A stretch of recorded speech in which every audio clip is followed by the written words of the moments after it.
La photographie, comme toute chose, est victime de tendances. Et tout comme les boomers ont eu du mal à comprendre pourquoi nous les millénials on était allés déterrer les appareils photo argentiques des greniers pour claquer nos PEL en pellicule et en développement, le millénial que je suis a un peu de mal à comprendre pourquoi la génération Z s'arrache des digicams sur le bon coin. Alors les digicams, qu'est-ce que c'est? Les digicams, c'est ces petits appareils photo compacts qui ont vraiment poussé le marché du numérique vers le grand public dans les années 2000, à peu près la fin des années 2010. C'est vraiment le développement de ce type d'appareil photo qui a terminé d'enterrer l'argentique pour le grand public, qui a remplacé le réflexe familial qui trônait en majesté à chaque repas de famille.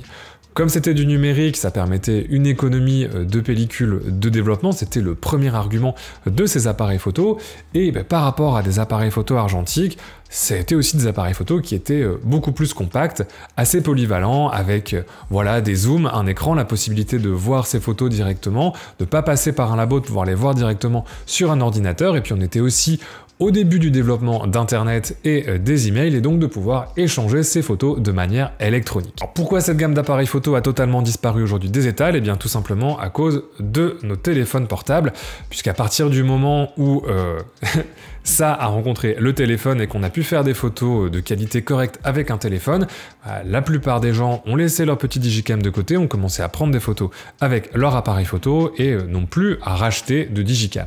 C'est donc un segment qui s'est totalement effondré, c'est d'ailleurs le segment qui s'est le plus effondré en photographie, et aujourd'hui, à part quelques petites références, ça n'existe plus du tout. Les seuls appareils photo compacts qu'on va trouver aujourd'hui, c'est des compacts experts, voilà, qui sont quand même tarifés autour de 700-800 €, alors qu'à l'époque, des appareils comme ça, il y en avait plein, et en général, les entrées de gamme étaient autour de la centaine d'euros, et les plus hauts de gamme se négociaient autour de 250-300 €. Donc on était vraiment sur une gamme d'appareils photo assez simple, la plupart du temps tout automatique, mais quand même relativement robuste, puisqu'ils ont quand même survécu jusqu'à aujourd'hui, quasiment 10 à 20 ans plus tard. Cependant, mis en regard des caractéristiques actuelles des appareils photo, c'est hyper médiocre, les optiques ne sont pas ouf, et les caractéristiques numériques sont aussi très pauvres. Alors, pour ne pas mourir idiot malgré tout, et pour essayer de comprendre, j'ai moi-même acheté en braderie deux petits appareils photo des Nikon Coolpix.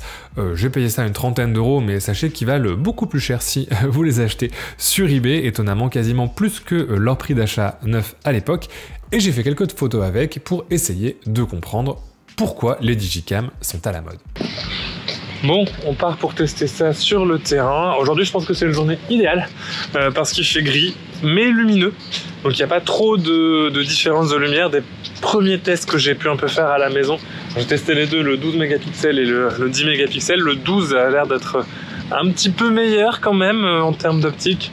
L'autre, je pense que l'optique est peut-être pas en super état. Enfin, je sais pas, ou c'est la résolution qui fait ça, mais bon. On va les juger un peu séparément l'un et l'autre. Une carte SD de 2 Go, ça te donne 200 photos, donc c'est quand même pas trop mal. Et puis je disais que c'était le temps idéal pour tester ça, parce que c'est pas des capteurs qui ont énormément de dynamique, c'est-à-dire que dès que c'est une scène un petit peu contrastée,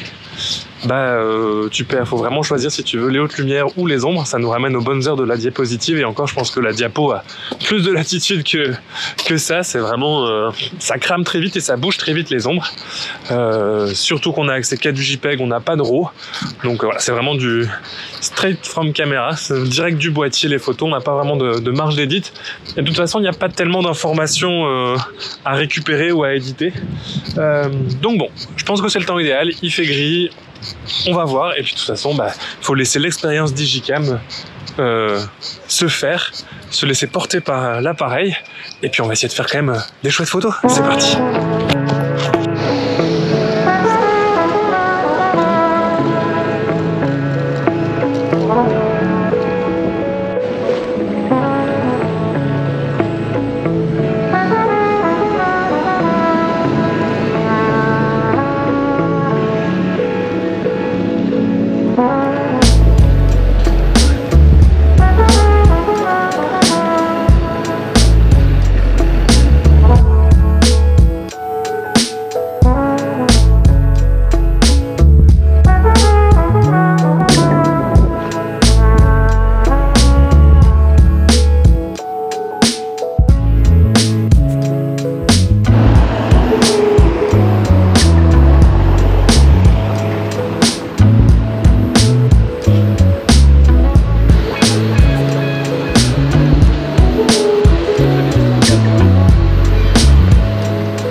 ça fait une petite demi-heure, trois quarts d'heure que je fais des photos avec.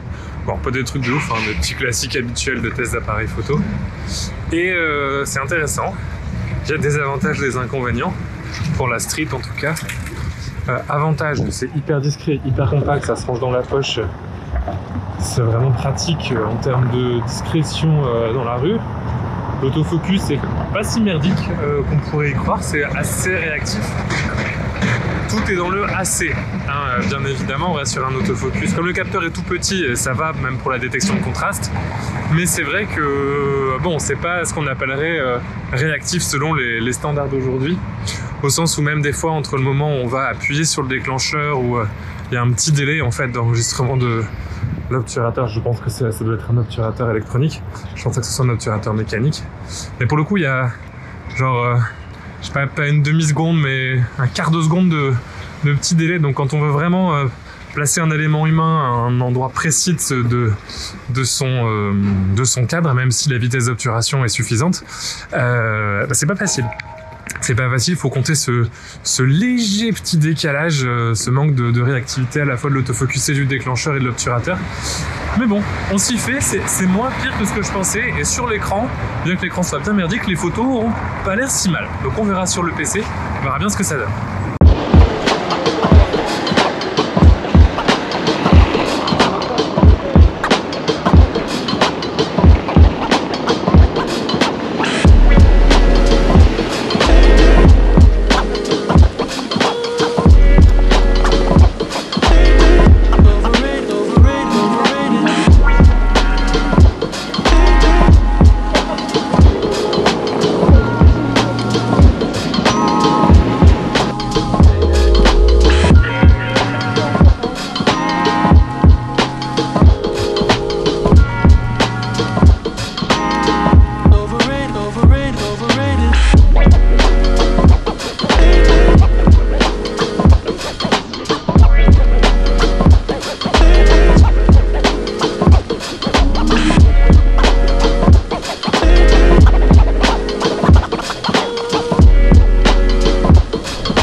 J'en avais acheté deux.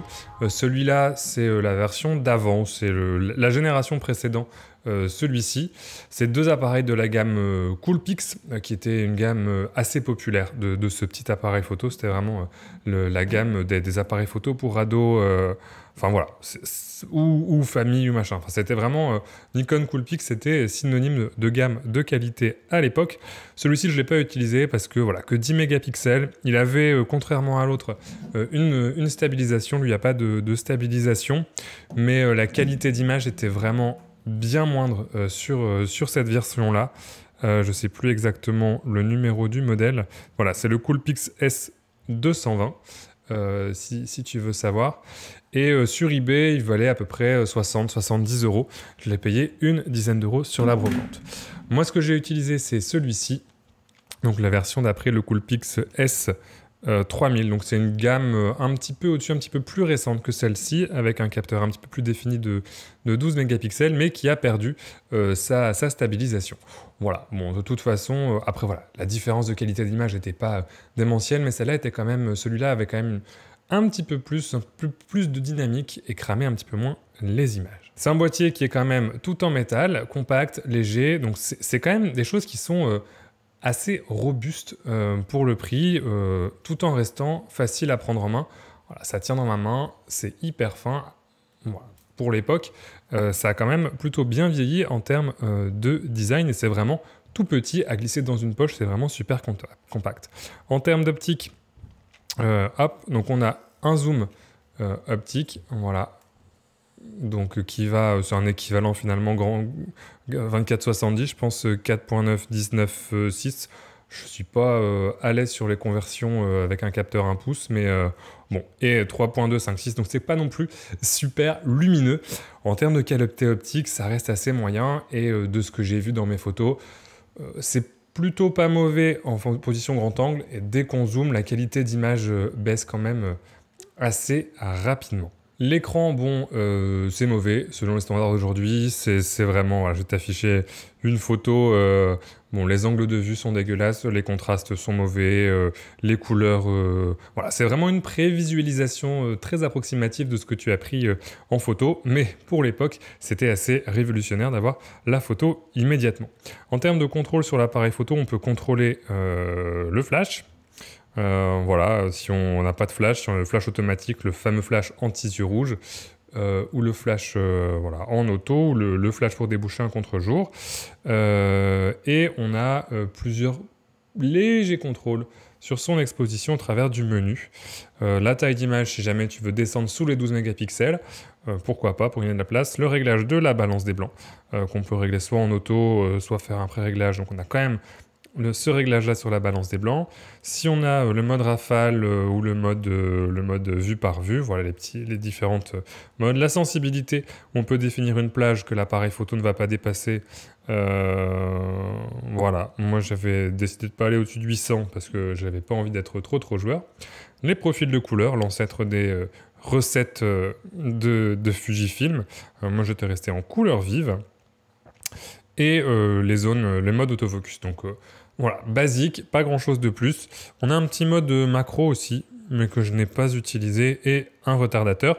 Ah si, on a quand même une petite compensation d'exposition, donc on a quand même un très léger contrôle sur son exposition, de plus de stop à moins de stop. Donc voilà, c'est le seul réglage finalement qu'on a sur l'exposition avec ce petit appareil. Voilà, maintenant tu sais à quoi t'attendre si tu trouves ça en braderie. Dans les faits, pas un mauvais appareil photo, mais clairement, ça vaut pas ces 100 € sur eBay, comme j'ai pu le voir passer en vente terminée. Bon, personnellement, j'aurais du mal à débourser 100 € pour ça, sachant que, bon, pour pas beaucoup plus cher, tu peux avoir des appareils photo compacts numériques plus récents qui sont quand même bien plus performants. Bien sûr, ces boîtiers-là, ça donne uniquement du JPEG, en tout cas sur cette gamme de prix-là. Mais malgré tout, j'ai édité très légèrement les photos que j'ai eues pour leur redonner un peu de peps, de contraste. Voilà, donc je te fais une petite sélection ici sous Lightroom avec les réglages. À gauche, la photo d'origine et puis à droite, la photo retouchée. Bon, sachant que j'ai tout shooté en sous-exposant légèrement. Donc voilà, j'ai rattrapé en fait un petit peu ce stop de luminosité et j'avais shooté avec le preset couleur vive. Voilà, donc c'est pour ça que mes JPEG de base sont un petit peu sombres parce que j'avais volontairement sous-exposé un petit peu les images pour pas notamment cramer voilà tout ce qui va être haute lumière ici. Mais voilà, ça permettait de retravailler un tout petit peu les JPEG derrière. Bon, tu vois qu'en termes de résolution, de définition, quand on zoome un petit peu, voilà, il y a quand même pas mal d'artefacts, etc., etc. On n'est pas sur de la grande qualité, mais en même temps, raisonnablement, personne ne va voir ces photos-là d'aussi près. Et à distance de visionnage normal, c'est tout à fait correct. Et imprimé, ce serait également tout à fait correct. Si je dois conclure un petit peu sur cette aventure du Digicam, j'ai malgré tout été relativement surpris de la qualité des images, en tout cas pour le prix que j'ai payé ces appareils photo. J'aurais payé 150 €, je suis pas sûr que j'aurais été très content, mais là pour une vingtaine d'euros sur une braderie, c'était pas mal, notamment la version 12 mégapixels. La version précédente à 10 mégapixels, bon, était quand même plus difficile à avaler, mais globalement, Voilà, j'étais relativement satisfait de la qualité en regard de ce qu'on peut attendre de ces appareils photo. Bien évidemment, c'est pas des photos que tu vas regarder, que tu vas aller zoomer dedans avec ton écran 4K, c'est pas des photos que tu vas imprimer en très grand, mais je suis certain que si je faisais des petits tirages en 10-15, je verrais pas une très grande différence avec ce que je peux tirer de mon smartphone ou d'un compact argentique. Alors maintenant, pourquoi ces appareils redeviennent à la mode? Alors, il y a plusieurs raisons, il y a plusieurs théories. Alors, premièrement, il y a la raison esthétique qui est souvent évoquée, c'est-à-dire que ces appareils photo, ils ont ce qu'il y a à l'intérieur, un capteur qu'on appelle un capteur CCD, qui est une autre manière de capturer des images numériques, qui est un peu différente de celle qui est utilisée aujourd'hui, puisqu'aujourd'hui, la quasi-totalité des appareils photo qui sortent utilisent ce qu'on appelle un capteur CMOS. Alors, comme pour l'argentique, on va lire plein de choses sur les capteurs CCD, plein de gens qui disent oui, ce capteur-là est plus organique, plus proche d'un rendu des couleurs argentiques, entre guillemets. Des gens qui vont même jusqu'à dire que le capteur CCD, c'est de l'argentique numérique. Voilà. Là-dessus, moi ce que j'ai à dire c'est que oui, c'est une manière différente de capturer des images, c'est une technologie différente, tout comme l'argentique est une technologie différente du numérique. Les capteurs CCD ont leurs caractéristiques propres. Après, de là à dire que c'est mieux que le CMOS, mieux que l'argentique, c'est différent.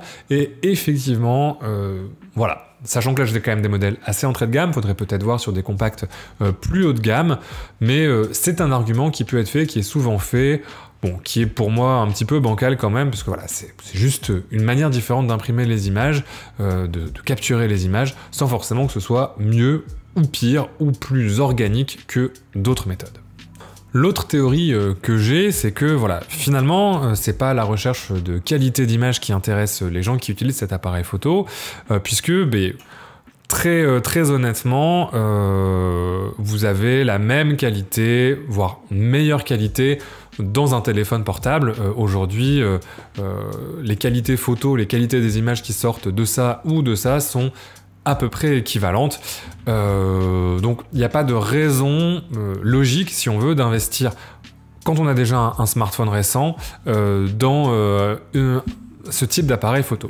Si ce n'est, si on veut, éventuellement, un outil spécialisé qui est détaché du téléphone. On a avec nos téléphones des outils qui sont de plus en plus polyvalents et il y a peut-être un certain charme à retrouver des outils spécialisés qui ne sont pas connectés, qui ne proposent pas de distraction, qui n'ont pas de notification, et c'est vrai qu'on a une tendance un peu de retour à l'ancienne au niveau des objets technologiques numériques, sans aller jusqu'au retour à des technologies analogiques, retourner à des technologies qui sont plus spécialisées et moins connectées. Et simplement pour faire des photos, sans être assailli de 50 notifications d'Instagram, sans vouloir partager les photos immédiatement, c'est vrai qu'un petit appareil photo comme ça, compact, ça tient dans la poche, c'est un peu plus petit qu'un téléphone portable, ça a quand même un zoom optique, etc. Donc quand même des qualités photo qui peuvent être intéressantes par rapport à ce qu'on a avec un portable, avec un smartphone. Et je peux comprendre l'attrait d'avoir ça dans sa poche pour faire des photos de soirée, de festival, dans son quotidien, sans prise de tête, comme on utiliserait un smartphone, mais sans l'aspect smart de la chose. Alors malgré tout ça, est-ce que j'ai été convaincu par mon expérience du Digicam? Je les ai eu chez moi pendant un moment, j'ai fait quelques photos perso aussi de ma famille, en me disant voilà, s'ils traînent, je vais avoir tendance à les utiliser. Mais malgré tout, le facteur qualité d'image pour moi est quand même un petit peu un deal breaker, tout simplement, parce que on a quand même une meilleure qualité avec, voilà, ça c'est un iPhone 13, donc c'est même pas un modèle hyper récent, mais la qualité photo, je trouve, est meilleure, en tout cas, même en basse lumière, la qualité sera meilleure. Et ça, je l'ai toujours avec moi, alors que ça, je l'ai pas forcément toujours avec moi. Et si je veux faire de la vraie photographie, entre guillemets, j'ai des outils qui sont plus performants que ça. Je trouve que dans mon utilisation personnelle, le Digicam, il est entre mon smartphone et des appareils photo, des vrais appareils photo, et il trouve pas vraiment sa place. Cependant, l'ayant utilisé, je comprends mieux l'intérêt qu'on puisse y trouver, à la fois dans cette esthétique un petit peu lofi. Il y a aussi pas mal de gens qui reviennent filmer avec des caméras numériques i8 par exemple. Alors je n'ai pas ce jargon-là, mais voilà, des caméras à cassette numérique, ce genre de choses. C'est une esthétique qui revient. Alors peut-être parce que moi c'était l'esthétique de mon enfance, de mon adolescence, et voilà, c'est moins nostalgique pour moi que l'argentique, qui était vraiment l'esthétique de mes parents et de mon tout début d'enfance. Peut-être que voilà, j'ai associé ça à d'autres choses, et certainement, pour une génération plus jeune que moi, ça correspond aussi à la manière dont leurs premières photos ont été prises par leurs parents. Voilà, si tu es né entre 2005 et 2015, tes premières photos n'ont pas été prises à l'argentique, mais elles ont été prises avec ce genre d'appareil. Donc peut-être que ça évoque aussi une certaine forme de nostalgie intégrée pour des générations plus jeunes que moi. Et voilà, c'est peut-être ça la conclusion de cette vidéo, c'est je suis en train de vieillir et voilà, les tendances évoluent dans un sens qui dépasse aussi celle de ma génération. En tout cas, de ton côté, si tu es utilisateur ou utilisatrice de ce type d'appareil photo, ça m'intéresse énormément d'avoir ton retour en commentaire et les raisons de ton choix, si c'est esthétique, si c'est nostalgique, si c'est... Voilà, peu importe, ça m'intéresse vraiment de comprendre. C'était une expérience pour moi que j'ai trouvée intéressante et enrichissante malgré tout, même si je pense pas que c'est une route que je vais continuer d'explorer dans ma photographie. Voilà, en tout cas, je te remercie d'avoir suivi cette expérience dans cette vidéo. Si tu veux soutenir la chaîne, tu peux le faire via les liens dans la description, notamment boxargentique.fr, où tu auras plein de petites choses pour soutenir mon travail, que ce soit l'abonnement à la box argentique ou l'abonnement à EMGK+, qui te permet d'avoir du contenu exclusif. Et de mon côté, je te dis à la prochaine, et d'ici là, bonne photo, quel que soit ton appareil.